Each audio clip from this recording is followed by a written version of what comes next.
Então, recentemente anunciaram uma Game Jam.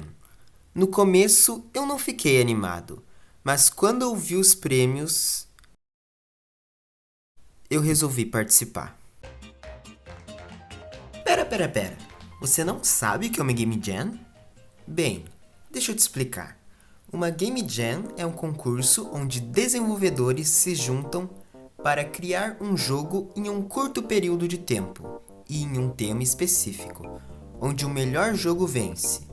Nessa Game Jam, você tem 7 dias para criar um jogo e você precisa fazer em grupos. Por isso, eu convidei um amigo, David. O tema da Game Jam é a experiência Roblox do seu sonho. E que porcaria de tema é esse? Até parece que cheiraram pó de tangue e tiveram essa ideia brilhante. O que era para ser esse tema? Um jogo sobre sonhos? Um jogo que eu sempre quis? Um jogo 3D sobre voxels onde você spawna no meio do nada e você precisa de madeira para sobreviver. Mais tarde eu descobri que o tema era livre, mas nós dois não sabíamos o que iríamos fazer. Até que eu lembrei daquele jogo novo chamado Seraph Last Stand, criado pelo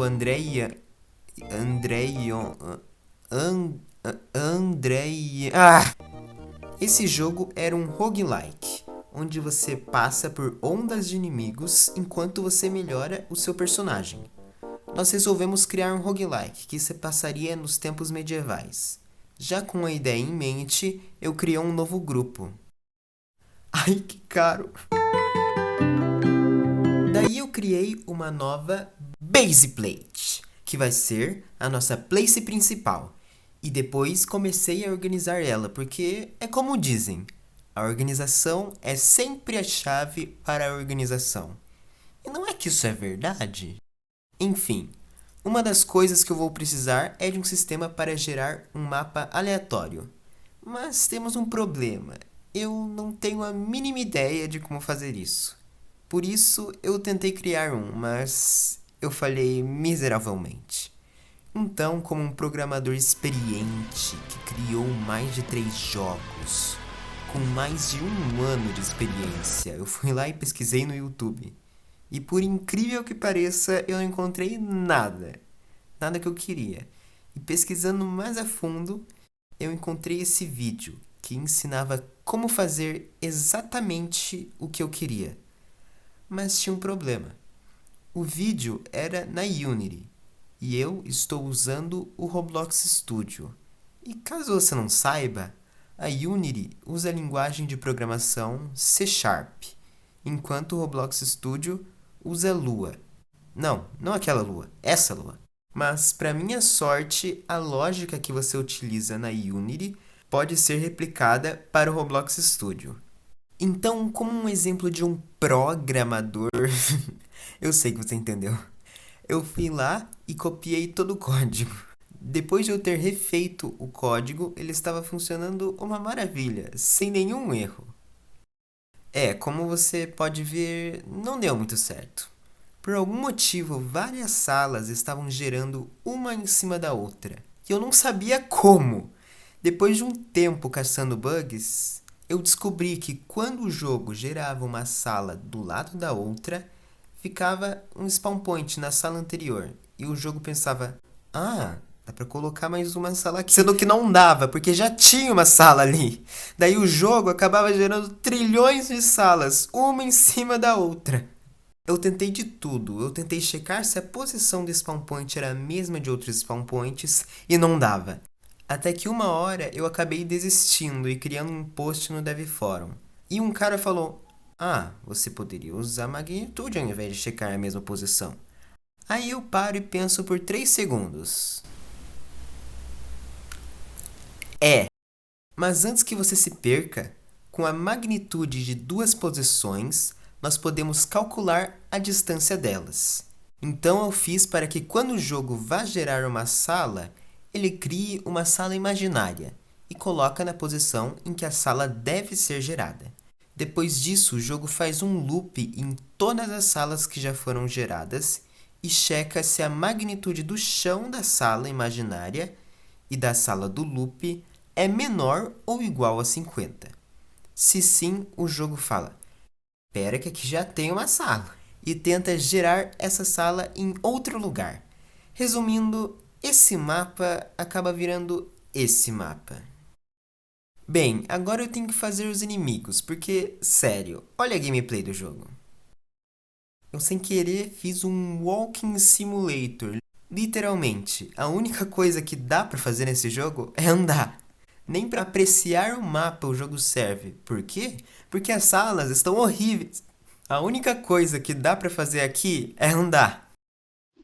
Ah, e pular também. Onde é que eu estava mesmo? Ah, os inimigos. Primeiro eu coloquei esse zumbi. E o nome dele é Carlos. E sim, eu que fiz ele. Eu não peguei de nenhum lugar. É sério. Eu juro. Confia. Depois de ser cancelado pelos meus inscritos, eu comecei a montar o sistema de ondas de monstros. Em cada sala eu coloquei um spawn point para os monstros e comecei a programar o sistema para quando você entrar na sala, a wave iniciar. Mas foi aí que eu parei para pensar usando 100% do meu cérebro. Cada mapa tem 42 salas, sendo que 2 delas são o início e o fim, e você não sabe onde está o fim. Agora, ser forçado a passar por 40 salas só para achar a última sala e batalhar mais uma vez, eu acho que você não vai se divertir. E foi aí que eu fui mais a fundo e usei 1000% do meu cérebro. E foi aí que eu lembrei que eu quero que o jogo seja multiplayer. E se toda vez que um jogador entrar na sala e a onda começar, os outros jogadores ficariam trancados para fora, só esperando a onda acabar. Então eu modifiquei o código e adicionei uma parte em que você teria que ativá-la para a onda começar. Aí eu fiz com que quando a onda começasse, o jogo spawnaria 3 monstros. Ou melhor dizendo, 3 Carlos. Esses zumbis seriam armazenados em uma tabela. E quando todos os zumbis morrerem, o jogo reabriria as portas e presentearia os jogadores na sala com um power-up. Mas tinha um porém. Eu não sabia quais jogadores estavam na sala, e eu já estava achando que eu ia precisar fazer uma hitbox na sala inteira e gastar horas e horas tentando resolver essa dor de cabeça chamada de colisão. E foi aí que eu falei pra mim mesmo: não. Aí eu só fiz que quando o jogador encostar no chão da sala, o jogo vai mudar um valor dentro desse jogador, dizendo qual sala ele está. E isso salvou muito tempo. Eu já tentei fazer esse tipo de sistema no passado e, como você pode ver, não deu muito certo. Mas bem, agora falta a sala final, que é onde o boss vai ficar. Primeiro eu usei magnitude para pegar a sala mais longe do início. E depois eu tento gerar a sala final ali. Mas como nem tudo são flores, ou o jogo gerava mais de uma sala final, ou o jogo não gerava porcaria nenhuma. Para consertar isso, eu fiz o jogo tentar gerar a sala final na sala mais longe. E se o jogo não conseguisse, ele tentaria em outra sala, até ele conseguir. E como vocês sabem, o código funcionou de primeira. Foi aí que eu percebi o quão besta eu fui e esqueci de colocar um break para ele parar de executar o código quando o jogo gerar a última sala.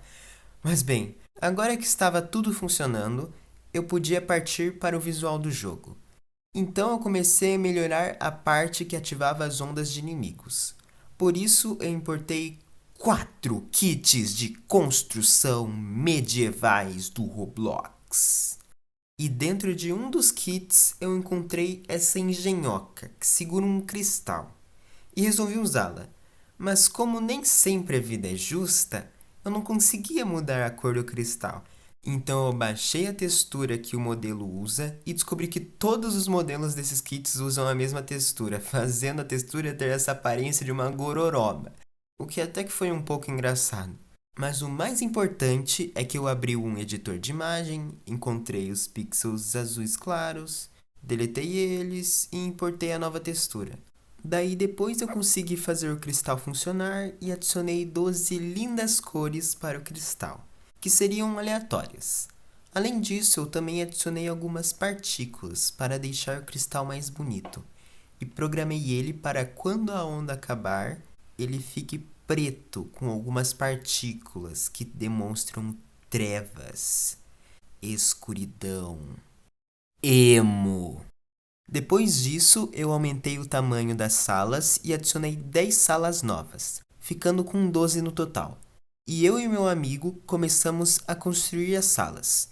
Eu comecei fazendo uma sala de jantar e depois de alguns minutos de construção e uns 40 minutos almoçando, ela estava assim. Não era das melhores, mas eu fiquei meio curioso e fui dar uma olhada na sala que ele estava fazendo. E eu me surpreendi, e muito. Colocando elas lado a lado, dava para ver claramente que a minha estava melhor, que a dele estava melhor. Tanto que eu até copiei o estilo dele e depois que eu terminei de construir aquela sala, eu só deixei as outras 11 salas para ele fazer sozinho. Mas enquanto ele terminava de construir algumas salas, eu comecei a brincar com os gráficos do jogo, na esperança de deixar a minha sala melhor. Então eu adicionei um efeito de Color Correction. E depois de brincar feito uma criança, eu deixei a cor do efeito com um laranja bem clarinho. Depois eu aumentei a saturação, nos dando esse efeito mais cartoon. E bem quando eu achei que o efeito não poderia deixar o jogo melhor, eu descobri essa propriedade, chamada brilho, que ao colocar um número negativo, aumentava a densidade da sombra. Depois de novo, brincar feito uma criança, eu diminuí essa opção e ficou muito massa. Depois disso, eu comecei a fazer o sistema de power-up. Então, eu abri o Photopea e com as minhas habilidades avançadas de design gráfico, eu criei, ou pelo menos tentei criar, essa carta, que vai ser exibida as informações do power-up. Aí eu importei ela para o Roblox Studio, montei a UI, que mais parece que eu estou falando como um mineiro, e programei o sistema de power-up, que foi fácil no começo, mas daí chegou a parte em que eu tive que fazer o jogo escolher power-ups aleatórios. Mas qual o problema? O problema é que eu queria que o jogo escolhesse uma carta aleatória com base na raridade da carta, e eu não sabia como fazer isso. Então eu fiquei até tarde pesquisando como fazer isso, mas nunca funcionava. E caso você não saiba, eu não sou o Senhor Madruga, e eu não posso madrugar hoje porque amanhã eu tenho aula. Já eram 10 da noite e eu tinha que enviar o jogo até as 3 da manhã. Então eu deixei daquele jeito mesmo, publiquei o jogo e enviei no formulário. No dia seguinte, quando eu voltei da escola, eu estava entediado.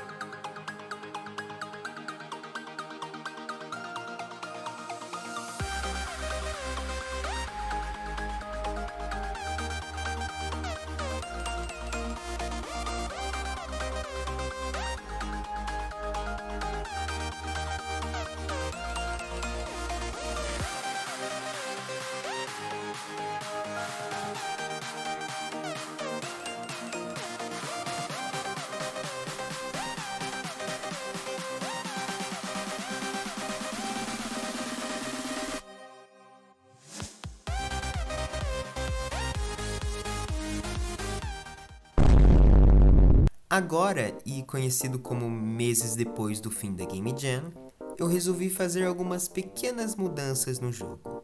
Eu adicionei aquele efeito de Color Correction na place do menu, que por algum motivo ninguém tinha feito isso antes. Eu removi uma das músicas do jogo porque o Roblox tinha deletado ela, então às vezes ficava um silêncio enquanto você batalhava. Aí eu tirei algumas prints e coloquei como thumbnail do jogo. Bem, eu realmente gostei do resultado final.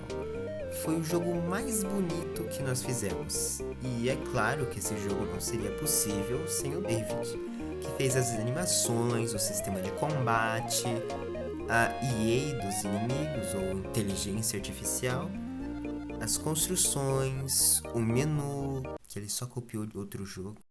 E caso você queira dar uma olhada no canal dele, ele vai estar na descrição e no card na tela. E muito obrigado por ter assistido até aqui, porque não é uma coisa que as pessoas geralmente fazem nesse canal. E se você gostou do meu conteúdo, se inscreva e até a próxima.